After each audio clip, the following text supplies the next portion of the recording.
Greetings. I'm Dr. Rhonda Jetter, Dean of the College of Education. I want to welcome you to the 4th Annual James E. Proctor Forum on Education, Leadership, and Innovation. First, I want to welcome the Proctor family, especially Delegate Susie Proctor and Stephanie Proctor-Williams. I want to extend a special welcome to our alumni, the current students, faculty, staff, and friends of Bowie State University. I want to greet the president, Dr. Aminta H. Breaux, and the provost, Dr. Carl Goodman. We appreciate your support for this event. Lastly, I want to give a special thank you to the people who put this event together: University Relations and Marketing, Institutional Advancement, Dr. Kametta Hairston, Ms. Triopia Washington, Dr. Otis Thomas, and the BSU Proctor event team in the College of Education. I want to give special acknowledgement to the Montgomery College TV station production team who put it all together. So why are we all here? To honor the late Delegate James E. Proctor for the building where the College of Education is housed. We were named for that. His work in the state legislature really made a difference at BSU and for the College of Education, where he earned 2 degrees. He championed the College of Education and helped to gain important funding that might have been lost if he were not there to fight for us. His family and the College of Education honor him every year during American Education Week. This event is now a university signature event. So as we enter into our program, remember, educators are special people who change lives and make a difference. Once again, welcome to Bowie State University. Greetings, and I wish you all well. I'm Carl Goodman, and I have the distinct pleasure of serving as Provost and Vice President for Academic Affairs at Bowie State University. I want to take this opportunity to welcome you to Bowie State University with its rich legacy and history in being the oldest HBCU in the state of Maryland and one of the oldest HBCUs in the country. Situated in Bowie, Maryland, within Prince George's County, BSU is highly recognized with its outstanding faculty, staff, and administrators as one of the fastest growing universities in the state of Maryland, but it is also known as a leader in teacher education, computer science and technology, fine and performing arts, natural sciences and nursing, business, social and behavioral sciences, entrepreneurship, social justice, and civic engagement. More importantly, what makes Bowie State University so unique is our remarkable 6,200 student body who are academically gifted, talented, and bold. Thank you again for joining us today for the virtual James E. Proctor Jr. Forum on Education, Leadership, and Innovation. Welcome again to Bowie State University. Thank you, Provost Goodman. We are in for a special treat today. The theme of our event is College in a Pandemic World, Supporting Students. Today, we will be featuring the insights and perspectives from 2 dynamic Maryland College presidents, Dr. Jerome P. Pollard, president of Montgomery College, and Dr. Aminta Breaux, president of Bowie State University. Let me tell you a few things about each of them. Since 2010, Dr. Pollard has served as president of Montgomery College, a 3-campus community college with 56,000 credit and non-credit students. She spearheaded the development of a new Montgomery College mission and strategic plan. She has partnered actively with Montgomery County Public Schools and the universities at Shady Grove in the creation of Achieving Collegiate Excellence and Success, ACES, a support program designed to help students transition from high school to college completion. Dr. Breaux has served as the 10th president and first female president of Bowie State University since 2017. Bringing more than 30 years of diverse higher education leadership experience to the position. As president, she is committed to ensuring that every student at Bowie State University develops an entrepreneurial mindset to achieve success in the rapidly changing workplace and communities. She is dedicated to building on the legacy and rich history of Maryland's oldest historically Black university, with a strategic focus of ensuring the long-term viability of the institution. Today, we will have a brief conversation with the 2 presidents on the following topics. What is the impact of COVID-19 on your students, parents, faculty, and staff? How important are mental health and self-care during this crisis? What has history taught us about voting rights and social justice? How have current events impacted conversations on campuses today? The following 3 segments will begin with brief introductory remarks from a student representing a department in the BSU College of Education.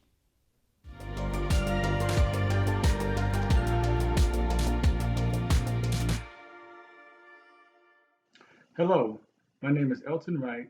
I'm a senior elementary education major completing my last semester as an intern in a 3rd grade classroom.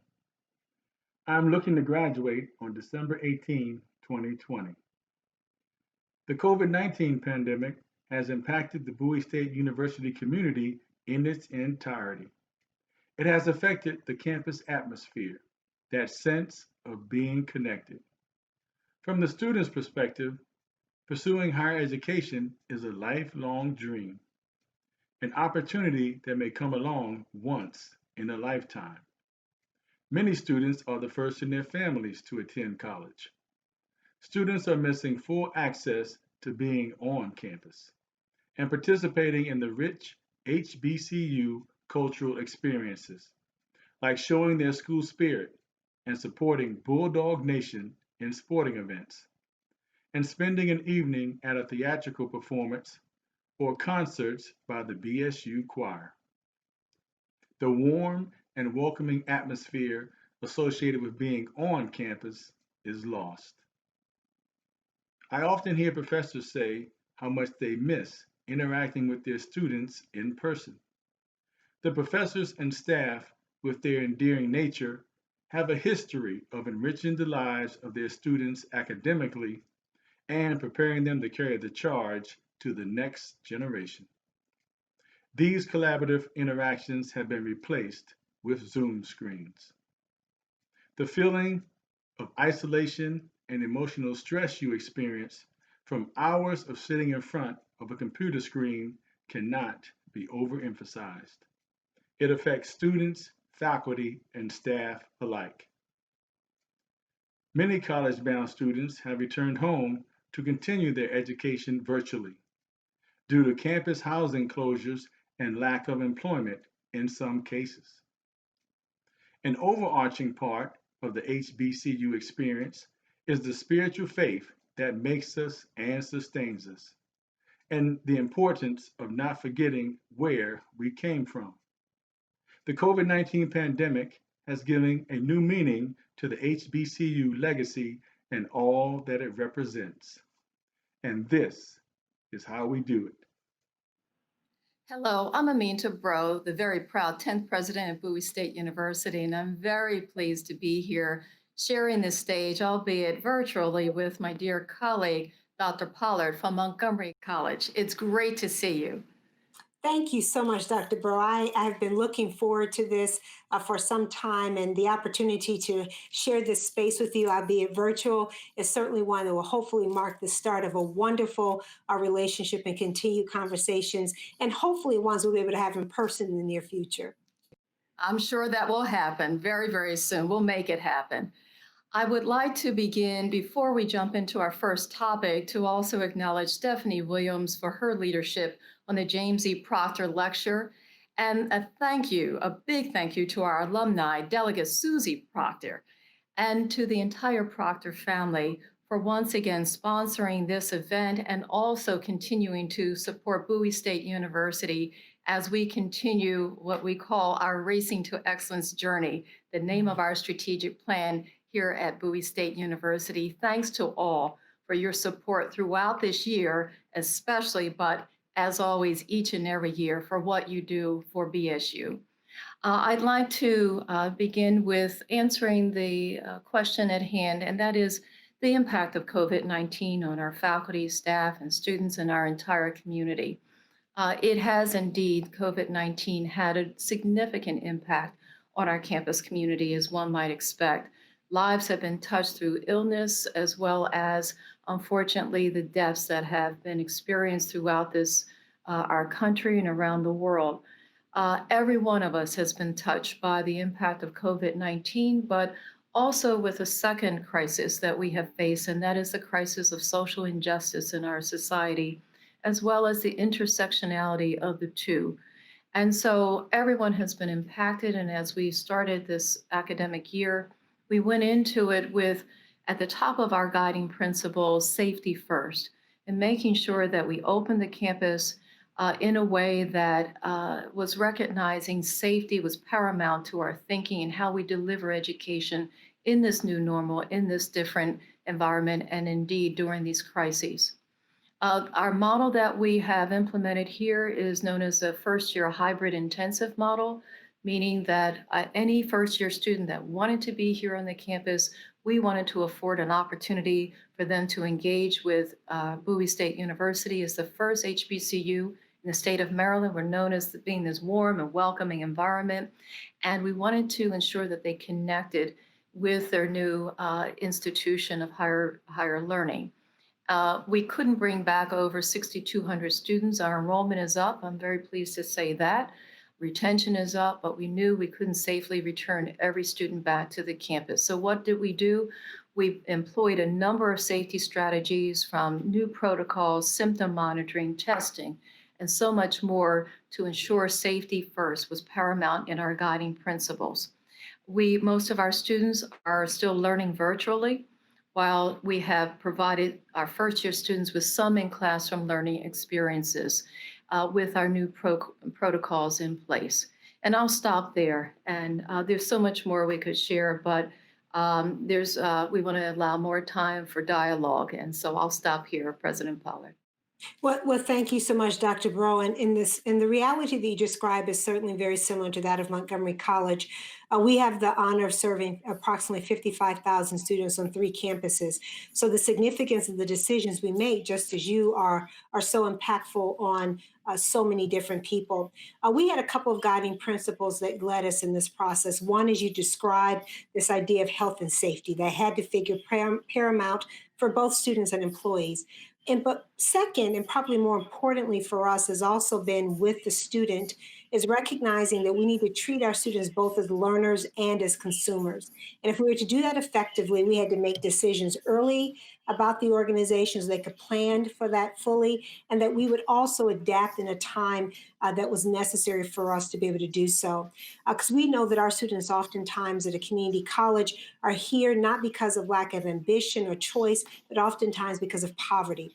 And as a result of that, we needed to make sure that they had access to the services and resources that would help them be successful and to keep costs at a level that would be manageable for them. As such, we did a couple of things I think that are pretty important here. We recognize the vulnerability of our students. Roughly 44% of our students describe having lost work as a result of COVID. Another 33% describe having lost income or hours at work. So as a result of that, we made decisions to redirect emergency funding to students to help them directly with Wi-Fi, technology, rent, food, all the types of things that we need to be thoughtful about. And we also recognize very intentionally that our students needed to have us adapt as an organization, delivering services from admissions and enrollment to tutoring and library services in a remote fashion, knowing that our coaching services could be done now, not just at 9 o'clock in the morning, but 9 o'clock in the evening, and really in a lot of ways helping us as an organization leapfrog, because we know that this moment that we're in is not going to be the last moment we experience. And as a result of that, we have to be prepared to do the work that's necessary for our students, and certainly recognizing that higher education will have to evolve. So I have a little sticky on my computer that says on here, this is not a transition, it's an evolution. And we've been very deeply committed to this work of treating our students as consumers and as learners, while also recognizing that our organization must adapt to respond to their needs and be prepared for the future of higher education.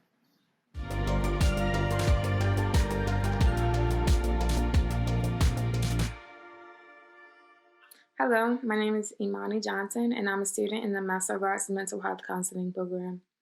I believe that mental health and self-care are extremely important during this COVID-19 crisis. So much so that having a healthy frame of reference when it comes to mental health can be the difference between life and death for some. We're living in times where people are isolated and alone more than ever.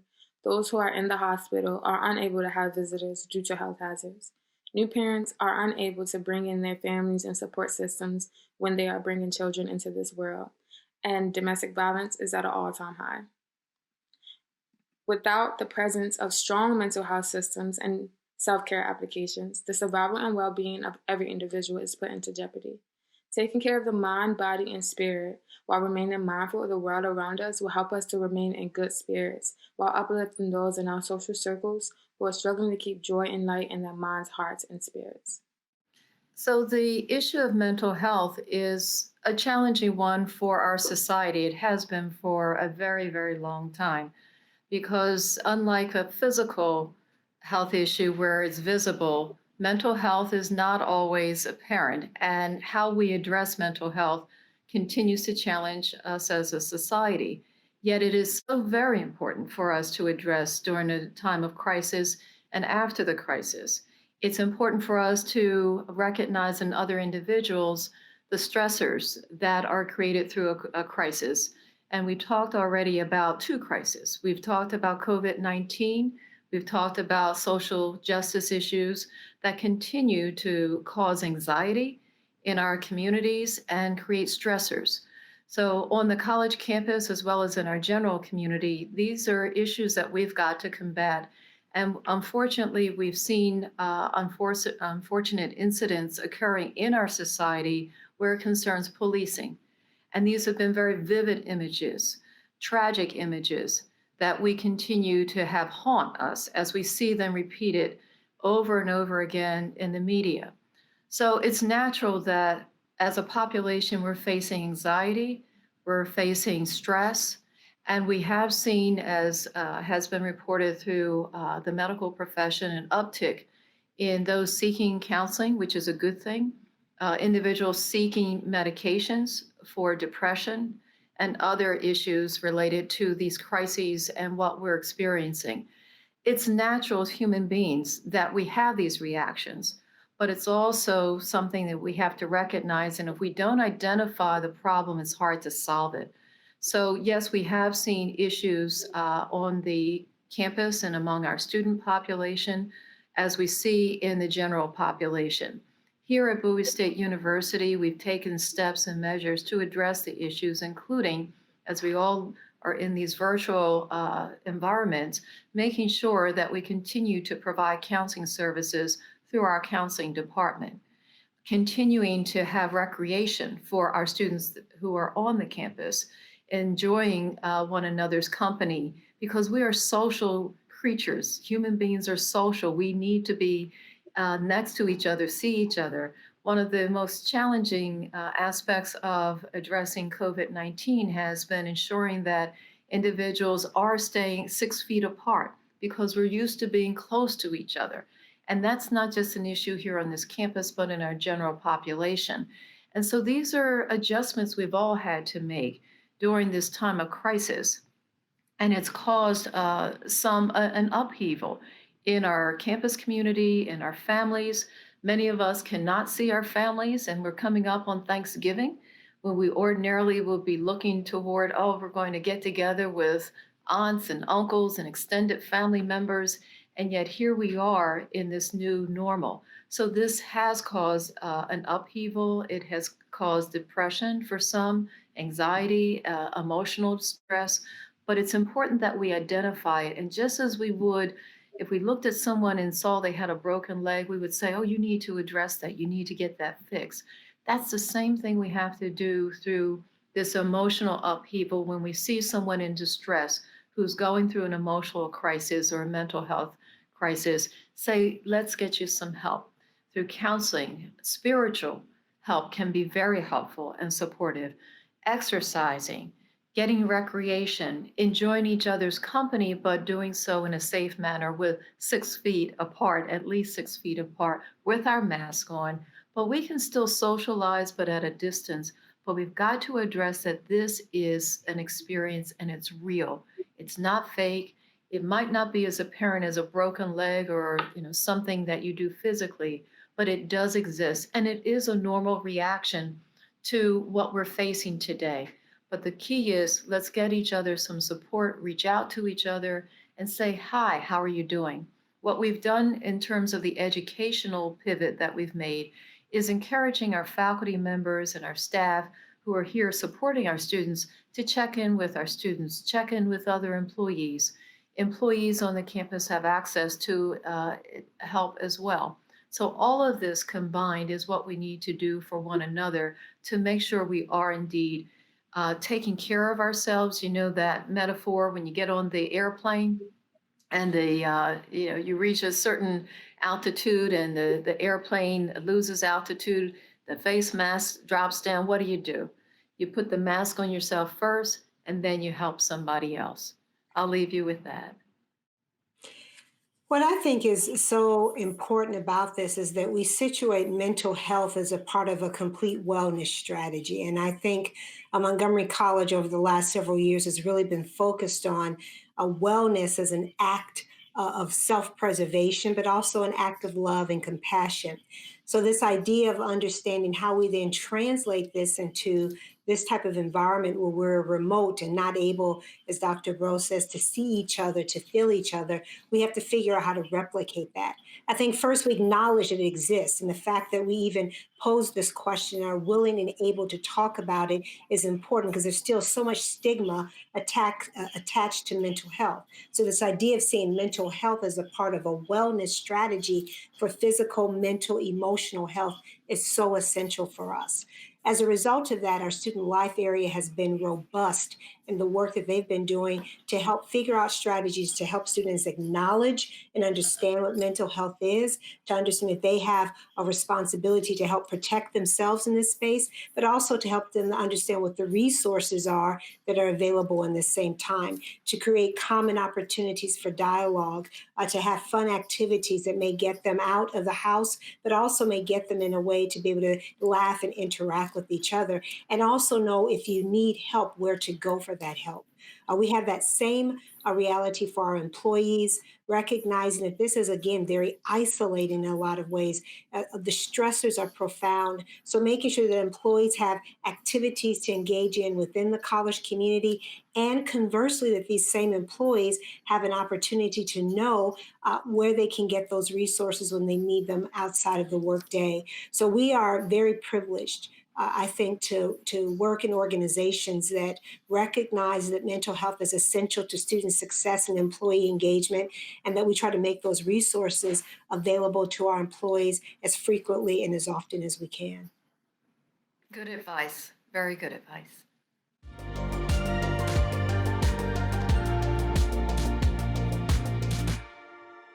Hello, my name is Derek Coley, and I'm currently a doctoral student in the Educational Leadership Program at Bowie State University.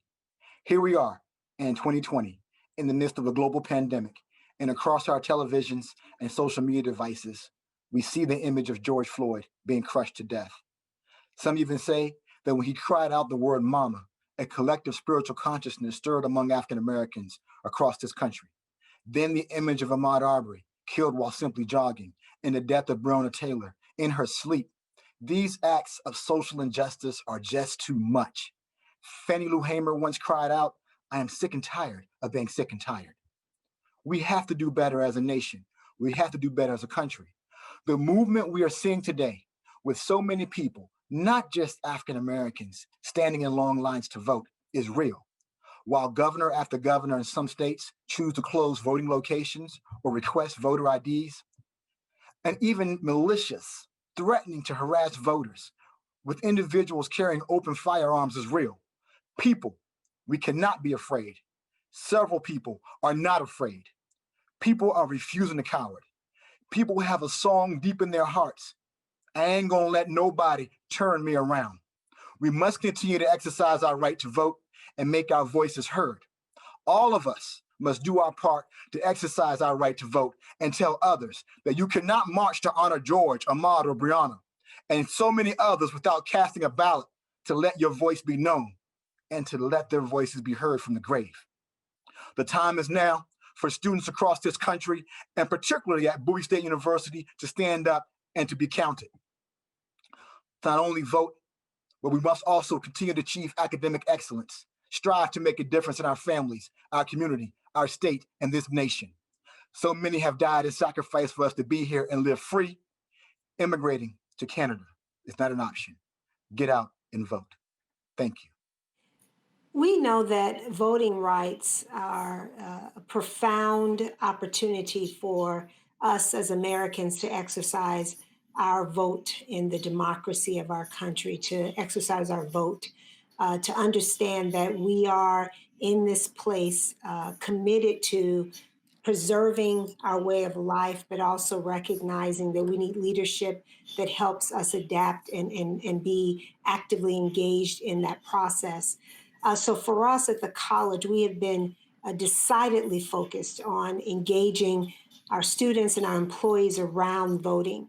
And part of that means, one, that they help them understand what voting represents and why, and to understand that for huge portions of this country's history, the voting rights of some had been relegated and diminished in an effort to keep people not having actualization of their own lives, and to help them recognize that voting is not just something you do because it's convenient. For us, we see it as a necessary act. And I think after that, that we want our students to also understand that good voters are informed voters. So we have had an active engagement, MC Vote, at the college, and we've had students come together in nonpartisan commitment to looking at how they can engage members of the college community, both internal and external, around voting. And then they've been very deliberate in helping them understand about the decisions. From the top of the ballot, where we all tend to focus on whatever the national or federal election is, but to think about voting as a local act of voicing. And is where you get to talk about the communities in which you live in. And then how much this is coupled with the idea that at the end of the day, and I often say, if you don't vote, you've lost your right to complain. So to understand that there have been people who've died for our ability to vote. There have been people who've been silenced and had to fight in such a way to create opportunities for us to vote. And it is not just something that we should opt to do as citizens of this country.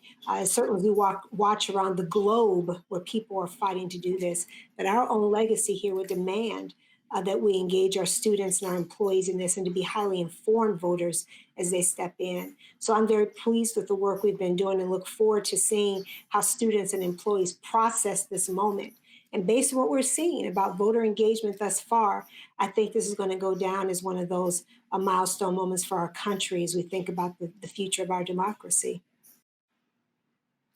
I think you raised some very, very critical points in your comments, President Pollard. In answering the question, what has history taught us about voting rights and social justice?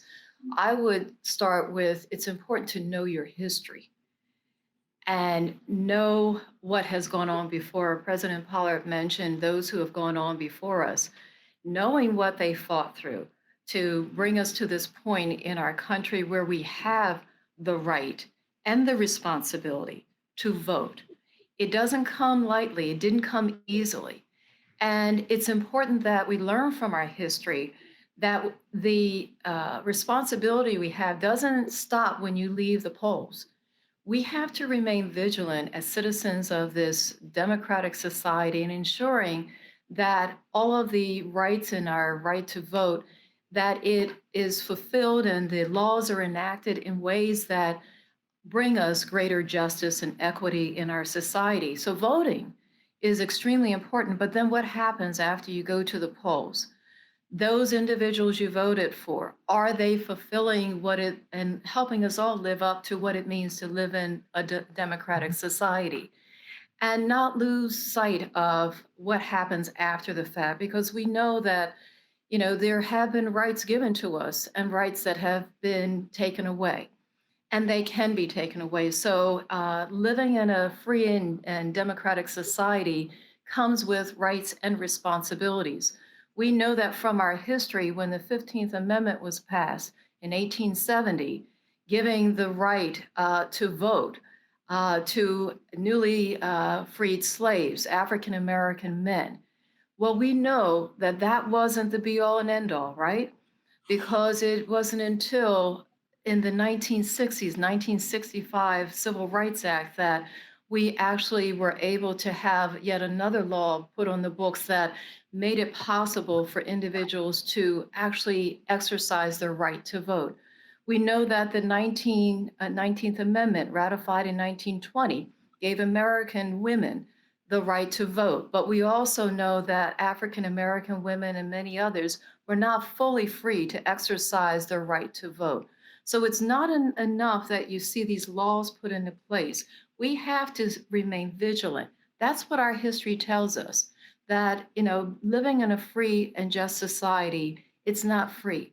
It requires you and me and every one of us as a citizen of this great nation every day paying attention and exercising our right to our freedoms, and also staying vigilant so that we don't lose the rights that so many who went on before us have provided us the opportunity to enjoy today. And as we are in this program today, we know the election has happened.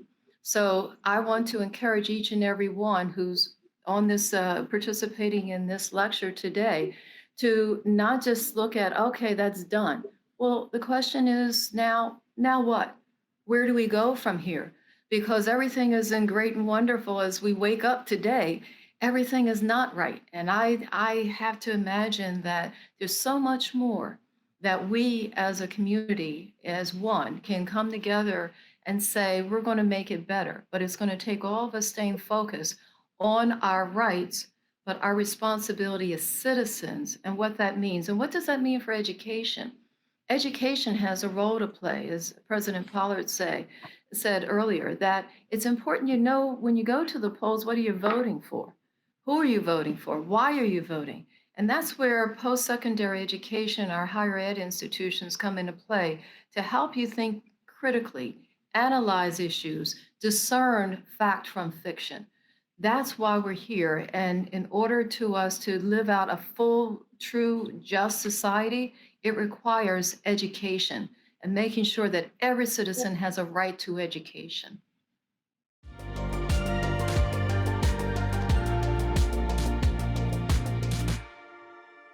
Hello, I'm Stephanie Proctor Williams, and on behalf of James E. Proctor Jr.'s family, it's my pleasure to present this scholarship in his honor.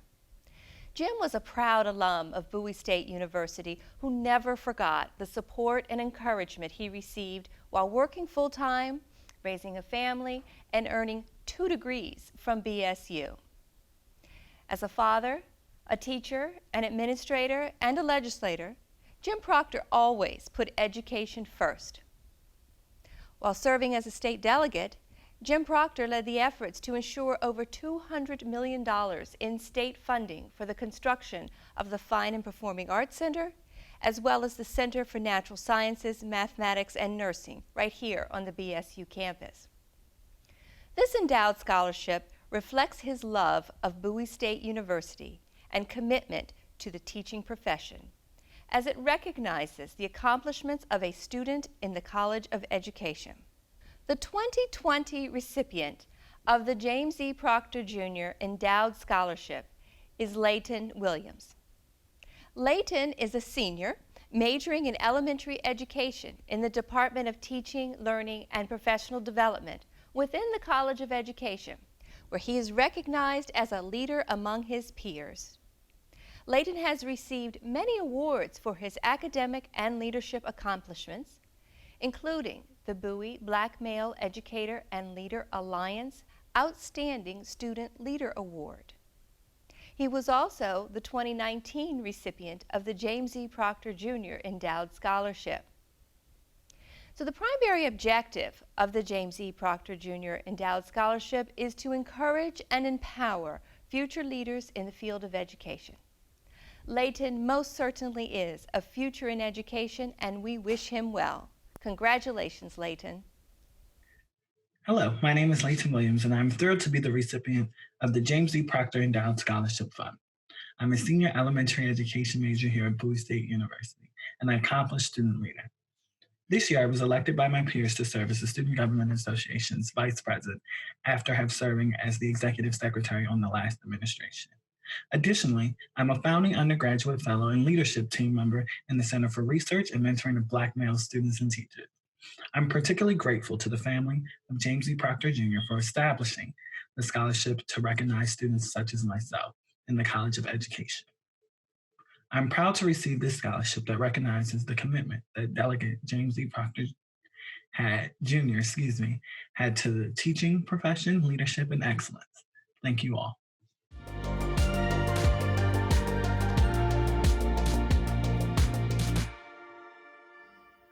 Greetings, Bowie State family. My name is Dr. Lakeisha Harris, and I am a 1997 graduate of Bowie State University Department of Psychology. I bring you greetings from the Eastern Shore of Maryland. I am currently the Dean for the School of Graduate Studies and Research at the University of Maryland Eastern Shore. Much like my Bowie State family, UMES has experienced significant impacts of COVID-19. But my Bowie State education has instilled in me the leadership skills needed to lead others during these challenging times. I encourage each of you to use what Bowie State has instilled in you to motivate others and to instill a little bit of hope and faith in others as we all manage this pandemic together. Go Bowie State! Hello, I'm Dr. Vernon J. Hurt, Vice President for Student Affairs at Towson University, and a proud 2001 graduate of Bowie State University, earning my bachelor's degree in psychology in the College of Professional Studies. Without question, it was my experience at BSU that inspired my desire to become a student affairs educator and positively impact the lives of my students the way my life was impacted. From the awesome faculty to the dynamic administrators and the committed staff in every corner of campus, I was fortunate to be surrounded by people every day who cared about me and challenged me to be my best self. That's what it means to be a bulldog. Between the dual pandemics of COVID-19 and racial injustices throughout our nation, 2020 has been a challenging year for all of us. Nevertheless, as educators, we have responded with great creativity and deep care for our students at every level. It was at BSU that we all learned how to be resilient, resourceful, and the importance of remaining committed to excellence no matter what challenges we face. Faculty and students, stay encouraged because despite today's challenges, the future remains bright. Stay strong, stay the course, and go Bulldogs. Hello, I'm Brent Swinton, Vice President for Institutional Advancement at Bowie State University. I'm so grateful for the dedication of the faculty and staff who provide an excellent and affordable education for over 6,200 students enrolled this academic year. There is no time more fitting than the occasion of the 4th Annual James E. Proctor Jr. Forum on Education, Leadership, and Innovation to say thank you to all of our alumni, friends, and supporters within the BSU community for all that you do for our students at this historic institution. Despite these unprecedented and difficult times, Bowie State University is thriving, and it's thriving because of you. I hope you see yourselves in the recent and ongoing flurry of good news about Bowie State University.